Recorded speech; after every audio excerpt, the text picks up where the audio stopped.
La función inferior. En general, no posee las cualidades de una función consciente diferenciada, que puede ser manejada por la intención y la voluntad. Así, si nuestra función principal es realmente el pensamiento, podemos dirigirla y controlarla. No somos sus esclavos. Podemos decidir pensar en otra cosa e incluso pensar lo contrario. El ser que pertenece al tipo sentimiento ignora esta flexibilidad, no puede desembarazarse del pensamiento, está poseído por él, fascinado, tiene miedo de él. Del mismo modo, para el intelectual, su sentimiento es de una calidad arcaica y le inspira temor. Podría ser su víctima, al igual que los hombres antiguos eran víctimas de los suyos. Esta es la razón por la que el primitivo es de una cortesía tan extraordinaria. Es muy cuidadoso de no molestar los sentimientos de su prójimo, ya que esto podría ser muy peligroso. Muchas de nuestras costumbres se explican por esta cortesía arcaica. No se debe, por ejemplo, estrechar la mano a alguien conservando la izquierda en el bolsillo, o la espalda. Debe ser bien visible que no se disimula un puñal. El saludo oriental, que consiste en inclinarse tras haber extendido las manos vueltas hacia arriba, significa lo mismo, que no se tiene nada en las manos. Prosternarse a los pies de otra persona equivale a demostrarle que se está sin defensa, a su merced. Del mismo modo, los primitivos recurren entre ellos a gestos cuyo simbolismo revela por qué y hasta qué punto se temen unos a otros. De modo análogo, nosotros tenemos nuestras funciones inferiores. Consideremos un tipo intelectual, tiene un terrible miedo a enamorarse.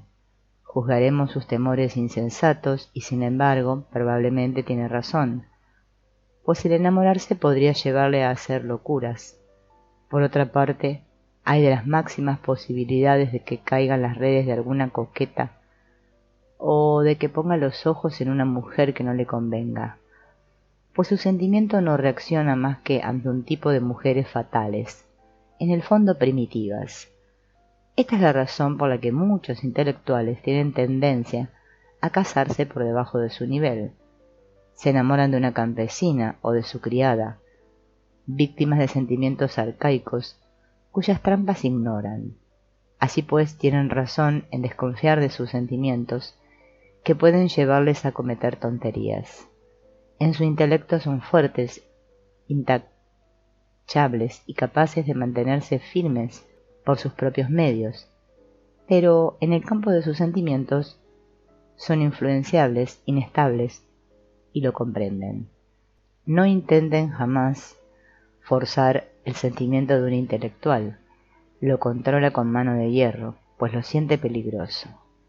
Esto es válido, por lo demás, para todas las funciones inferiores, siempre asociadas en nosotros a la faceta arcaica de nuestra personalidad. En nuestras funciones inferiores todos somos primitivos, en nuestra función diferenciada somos civilizados.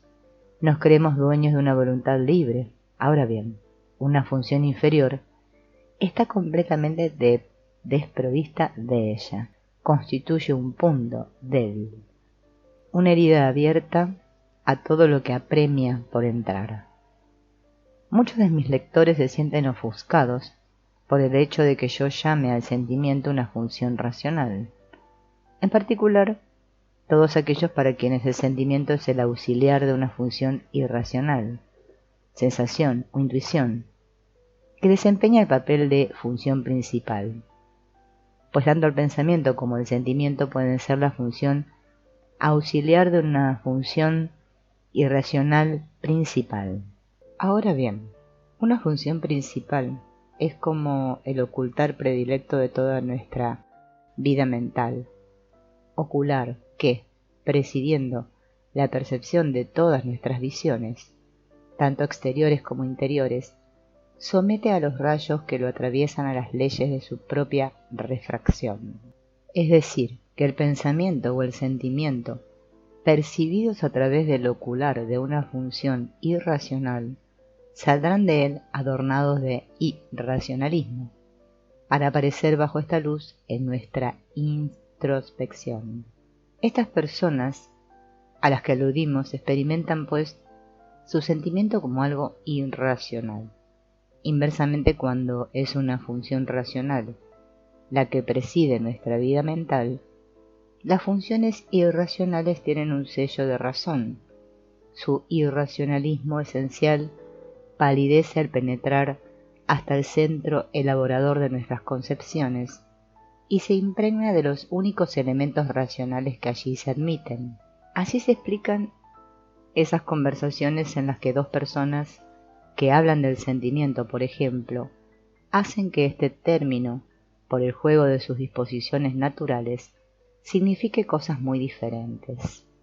Para ciertos psicólogos, el sentimiento no es más que un pensamiento inacabado, mientras que por el contrario, es preciso concederle una existencia propia, pues el sentimiento es algo real, una función en sí. Esto es lo que confirma el sentido común, al concederle una designación propia, honor que no concede más que a los datos reales. Solo los psicólogos inventan palabras para cosas que no existen.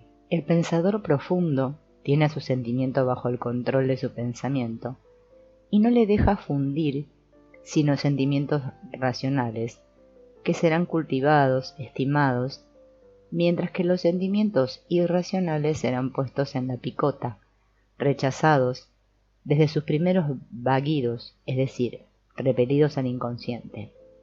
No jugarán papel alguno en su reflexión y permanecerán proscritos de la contemplación racional del mundo. Todas estas circunstancias, que no hemos podido sino esbozar aquí, envuelven al problema de las funciones psicológicas en contradicciones y oscuridades aparentes. Por eso es necesario establecer con precisión definiciones conceptuales de estas funciones. Esto es lo que he intentado hacer en mi obra Tipos psicológicos. Como este tema nos llevaría demasiado lejos, me remito a este libro aquí. No quería sino aludir a él. Deseo ahora responder algunas preguntas que se me han hecho a raíz de mi anterior exposición. Pregunta. Un oyente encuentra dificultades para enlazar los términos sentimiento y racional, puesto que este último no se refiere aparentemente más que al pensamiento. Respuesta. Naturalmente, la expresión racional se refiere en primer lugar al pensamiento, pero también el sentimiento establece juicios.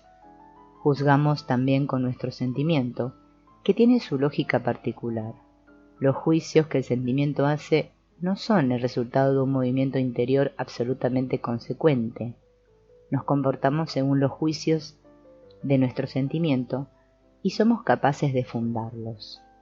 Pregunta. ¿Tienen los juicios del sentimiento un valor tan imperioso, evidentemente en su esfera, como los juicios lógicos? Respuesta. No debemos mezclar pensamiento y sentimiento. Debemos distinguir la lógica del sentimiento de la del intelecto. En caso contrario, nos veremos abocados a un pensamiento que no tiene más que las apariencias de la lógica y que, servidor del sentimiento, está truncado, mientras que nos complacemos en creerle soberano, o, inversamente, tenemos un sentimiento impuro, falsificado por un intelectualismo que no ha dejado sus armas. Los juicios del sentimiento no deben ser aplicados sino a su objeto. No están en su puesto más que en el dominio sentimental, es decir, en el dominio en que el sentimiento puede y debe darse libre curso. Están, por el contrario, perfectamente desplazados en una cuestión que depende de la inteligencia y del razonamiento, y en la que el sujeto no tiene que intervenir sino en la búsqueda de lo verdadero, no en el interés del yo. Un juicio emitido por el sentimiento goza en sí de la misma evidencia, de la misma validez que un juicio intelectual y lógico. Piénsese en todos los juicios sentimentales que existen y que tienen fuerza de ley. No son puramente subjetivos, sino que reposan sobre toda una escala de valores. Tenemos, por ejemplo, criterios estéticos y morales que valen durante algunos siglos, como la noción de lo bello, las nociones de lo bueno y del bien, que son quizá un poco más duraderas, pero que siempre acaban también en el transcurso de los siglos, por ser rehechas y adaptadas a las circunstancias y a las nuevas exigencias. Lo mismo sucede por otra parte con verdades y constataciones intelectuales, que lejos de ser eternas, se modifican al paso de los siglos, unas veces de un modo rápido, otras insensiblemente, según su estabilidad y los cambios del espíritu. Las hay que se remontan a los 2 o 3 milenios y otras que datan de fecha reciente. Nuestras leyes de la naturaleza, las constataciones de nuestras ciencias, a las que suele tenerse por fundamento más sólido, están sujetas a las modificaciones más presurosas. Basta que se produzca un hecho nuevo, mantenido hasta entonces en la sombra, para que todo el edificio de la pretendida verdad fundamental se derrumbe como un castillo de naipes. Pregunta. Otro oyente plantea una cuestión particularmente espinosa, la de la definición precisa de las funciones irracionales, sensación e intuición. Respuesta. Es un capítulo delicado. La palabra alemana que expresa la sensación es, en el uso corriente de la lengua, un término desafortunado. En Goethe y en Schiller se encuentra todavía una confusión constante, que les hace emplear indistintamente como intercambiables sensación y sentimiento. No ocurre así en las lenguas inglesa y francesa. El inglés distingue muy exactamente entre sensation y feeling, y el francés entre sensation y sentiment. Solo un inglés muy poco letrado podría confundir e identificar estas dos nociones. La lengua culta está al abrigo de ello.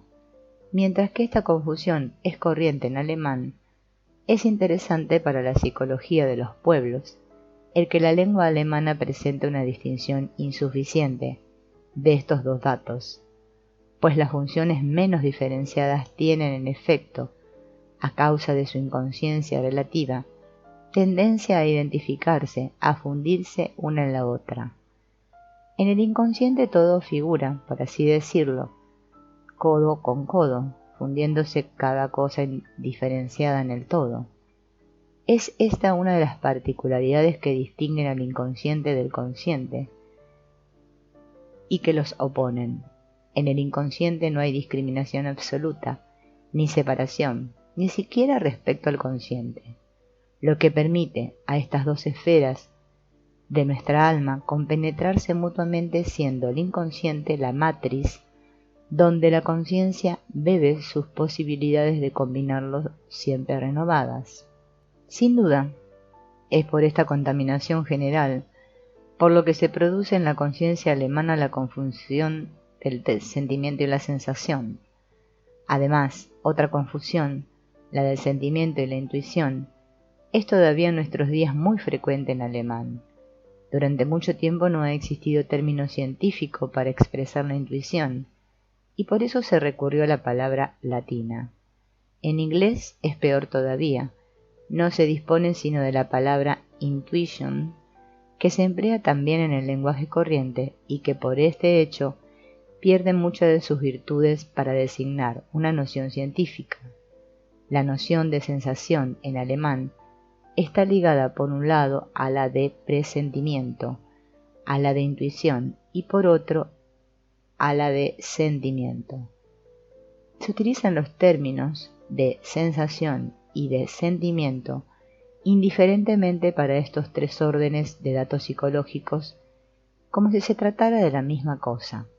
Esto se debe a que estas tres funciones se confunden en una común y relativa inconsciencia. En semejante caso, se puede pretender con una absoluta certeza que nos encontramos en presencia de un tipo intelectual. Por eso el alemán es, en el fondo, como ya hemos dicho, el pensador por excelencia. En francés, por el contrario, esta confusión de términos no existe, al estar el francés en un cierto sentido más diferenciado que el alemán. Su cultura es, para empezar mucho más antigua. La heredó directamente del patrimonio cultural antiguo, aunque solo sea por la lengua. Por consiguiente, posee una diferenciación de su función de sentimiento que falta a los alemanes incluso en la lengua. Las lenguas francesa e inglesa, como ya hemos dicho, distinguen netamente el sentimiento de la sensación. No empleo el término de sensación en la acepción de una sensación única o de una percepción sensorial única. Entiendo por sensación lo que la psicología francesa, con Pierre Janet, ha llamado la función de lo real, la percepción de la realidad de las cosas, la suma de los datos exteriores que nos son comunicados por la actividad de nuestros sentidos. Esta es la mejor definición que puedo dar de ella. En otros términos, el ser sensorial se pone al unísono de la realidad de las cosas, tal como ella es, quedando excluido todo lo que no es esta realidad percibida. Naturalmente se añaden funciones auxiliares, conscientes e inconscientes. En el ser racional serán principalmente funciones racionales, las del sentimiento o del pensamiento, las que aportarán su concurso. En este caso, en cambio, la intuición se ve rechazada. La intuición, naturalmente, en tanto que función irracional, no es para el intelecto fácil de definir. En mis tipos psicológicos la he llamado una percepción por vía inconsciente, siendo una de sus particularidades la de que no se podría precisar dónde y cómo nace. Parece que puede transitar múltiples vías, y gracias a su intervención permite ver, por así decir, lo que pasa a la vuelta de la esquina. Me detengo aquí y confieso que no sé, en el fondo, cómo opera la intuición. No sé lo que ha sucedido cuando un hombre sabe de pronto una cosa que por definición no debería saber. No sé cómo ha llegado a este conocimiento, pero sé que es real y que puede servir de base para su acción. Los sueños premonitorios, la telepatía y todos los hechos de este orden son intuiciones. He constatado estos fenómenos abundantemente y estoy convencido de que existen. Se encuentran entre los primitivos y en todas partes, con tal de que se preste atención a las percepciones que nos llegan a través de las capas subliminales de nuestro ser. La intuición es una función muy natural, perfectamente normal y necesaria. Se ocupa de lo que no podemos sentir ni pensar, porque carece de realidad, como el pasado, que ya no la tiene, y el futuro, que no existe, por mucho que lo pensemos. Debemos estar reconocidos al cielo por poseer una función que proporciona cierta luz sobre lo que está más allá de las cosas. Naturalmente, los médicos, que se encuentran a menudo ante circunstancias enigmáticas, tienen una gran necesidad de la intuición. Más de un buen diagnóstico es obra de esta misteriosa función. Con frecuencia, se puede demostrar, en particular en tipos francamente intuitivos, que se produjeron ciertas impresiones sensoriales, aunque se mantuvieron subliminales, es decir, que no se hicieron conscientes, sin que dejaran por ello de suscitar, mediante el rodeo de algunas asociaciones mediatas, una determinada intuición.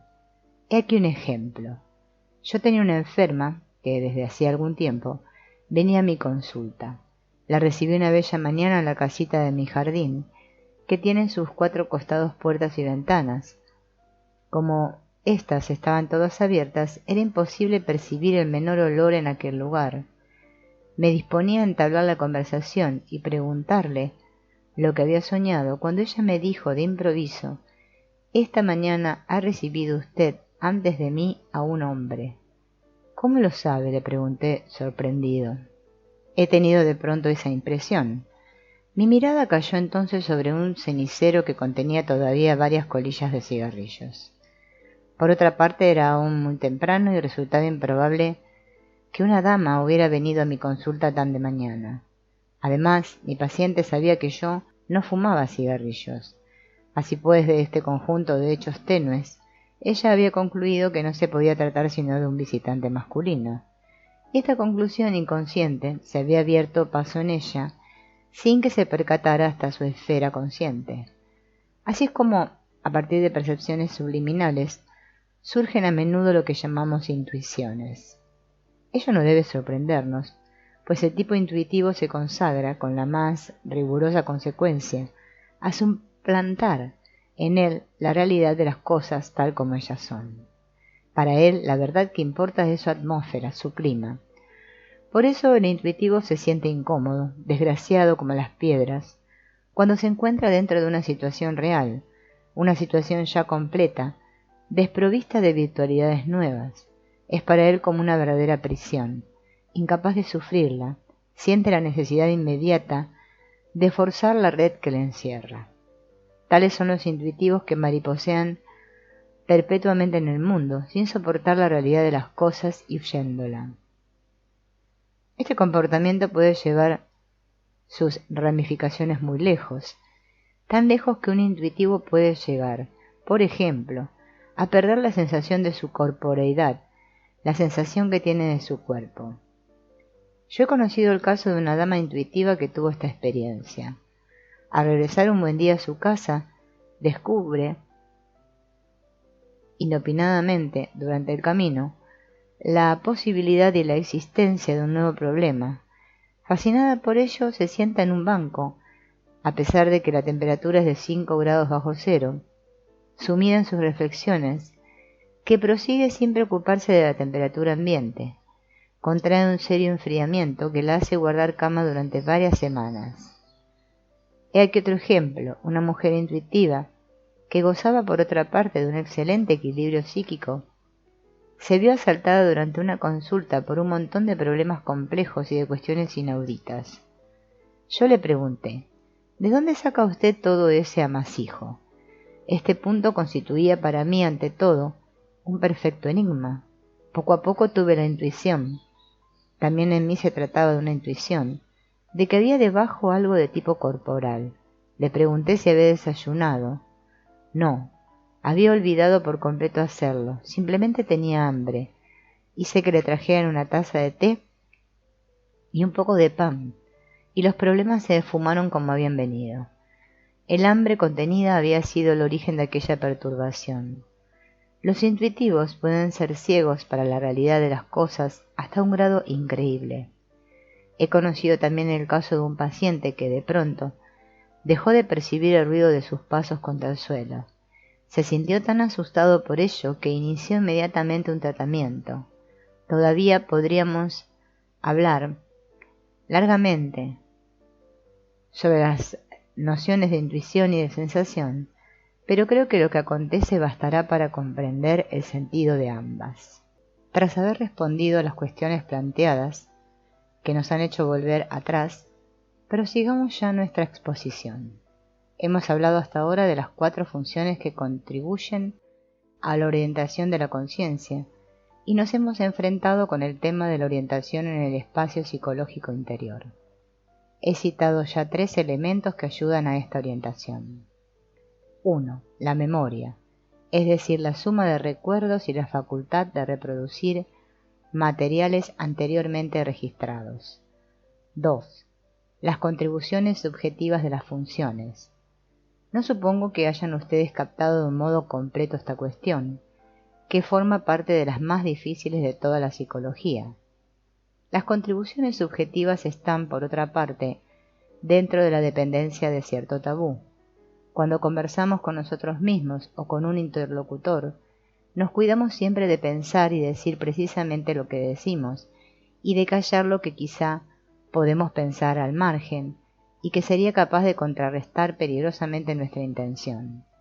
Es preciso confesar que siempre hay en nosotros pensamientos subsidiarios, satélites más o menos claramente percibidos por nuestro pensamiento intencional, que va acompañado también por toda una serie de sentimientos, de intuiciones, de percepciones, en resumen, de múltiples contribuciones subjetivas, a las que en general nos esforzamos por reducir al silencio. 3. Los afectos. Decía, al final de la exposición anterior, que los afectos, en tanto que descargas explosivas de energía, poseen un singular carácter de autonomía, gracias al cual determinan alteraciones profundas de la conciencia.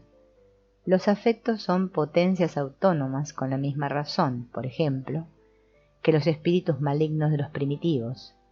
Los afectos nos hacen sufrir una especie de atentado, algo que parece venir del exterior, nos alcanza repentinamente, nos asalta, nos subyuga. Esta es la razón por la que los afectos entre los primitivos están personificados. Un cierto número de dioses antiguos no son sino los afectos encarnados. Pienses en Marte, en Venus, en Eris, en Eros, etc. Las personificaciones de esta naturaleza son multitud. Hay también temperamentos deificados, caracteres emocionales convertidos en dioses. Basta pensar en las expresiones que todavía hoy se emplean a base de jovial, de dionisíaco, etc.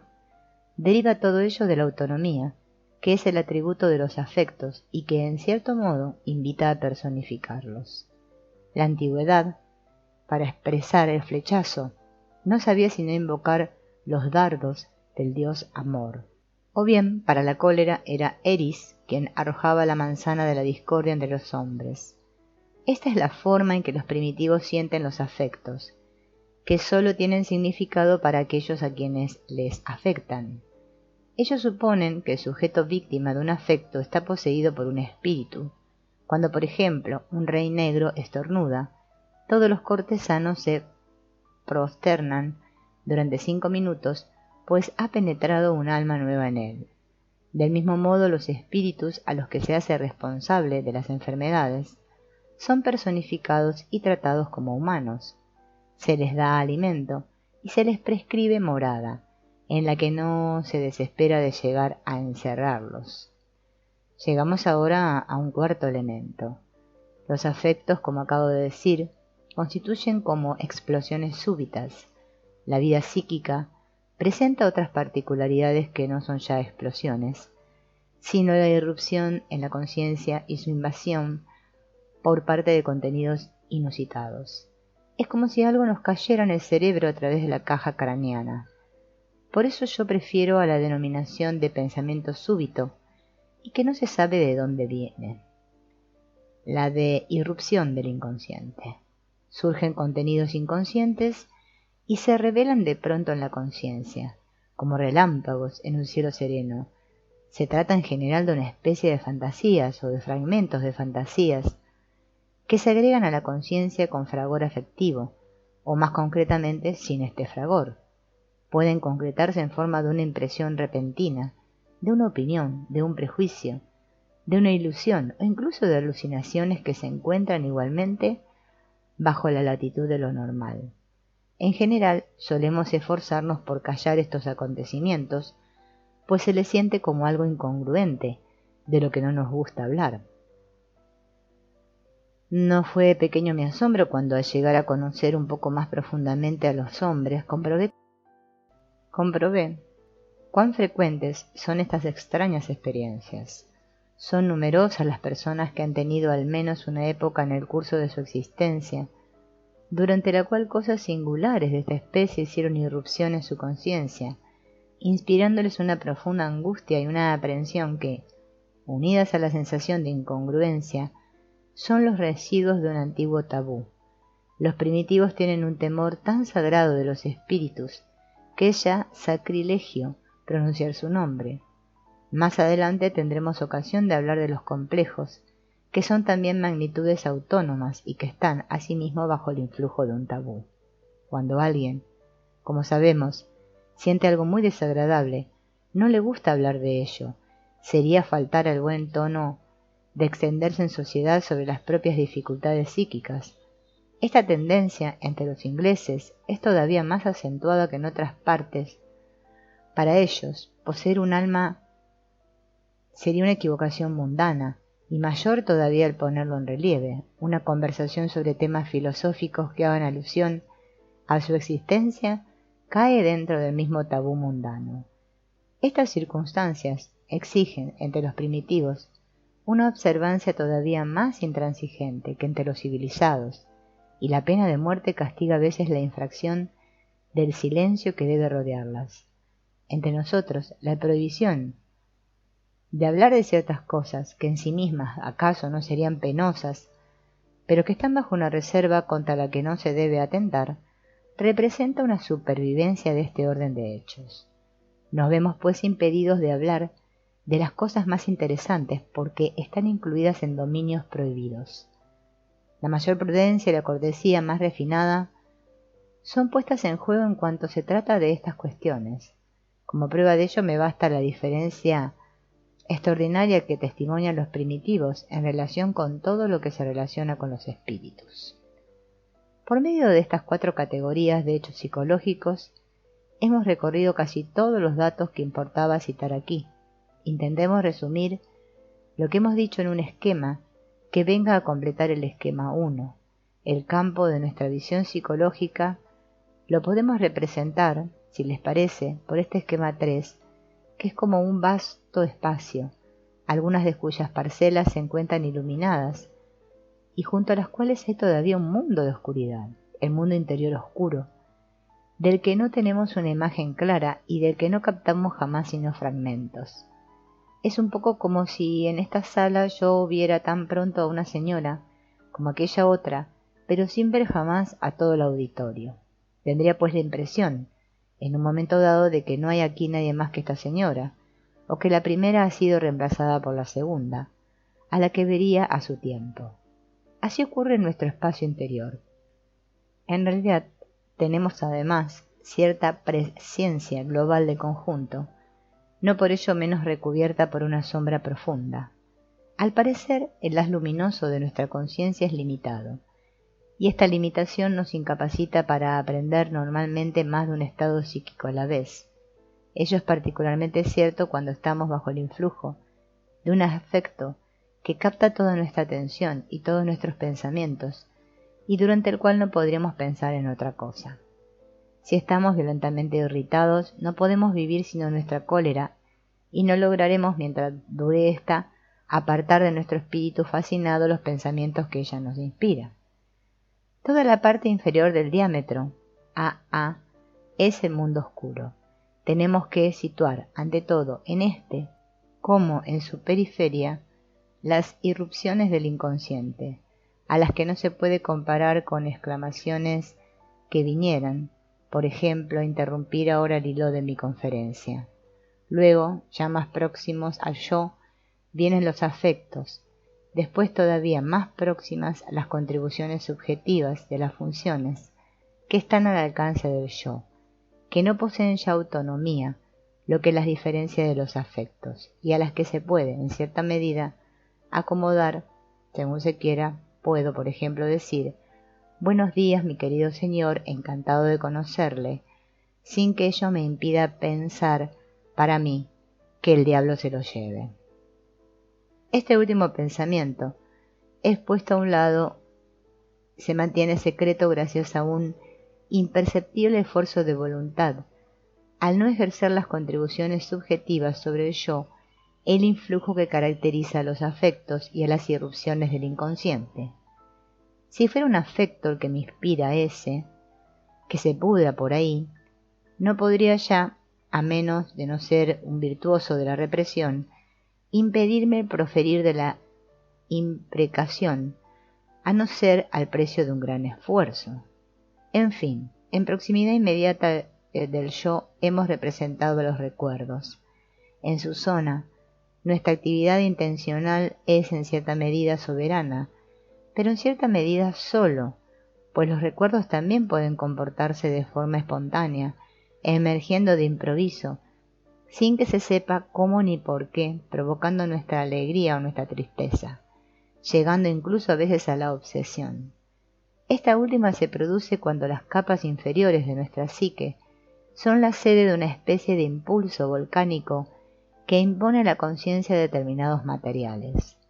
Las inspiraciones creadoras emergen también a menudo así del mundo psíquico oscuro, cuyos contenidos inconscientes se abren paso y acaban por penetrar en la conciencia, donde determinan al mismo tiempo los afectos. Con frecuencia ignoramos qué es lo que intenta emerger y solo constatamos que ese algo crea un afecto, que es lo que nuestra naturaleza sabe acoger sobre todo. Nos ponemos de mal humor o nos sentimos irritados. ¿Qué te pasa? Nada, estoy furioso. Esto es algo de todos los días. Los afectos perturban de este modo el juego de las contribuciones subjetivas de las funciones. No logro concentrarme, digo tonterías o lo contrario de lo que quisiera decir. Felicito en lugar de presentar mis condolencias, meto la pata continuamente en sociedad, por el solo motivo de que estoy en desacuerdo profundo conmigo mismo.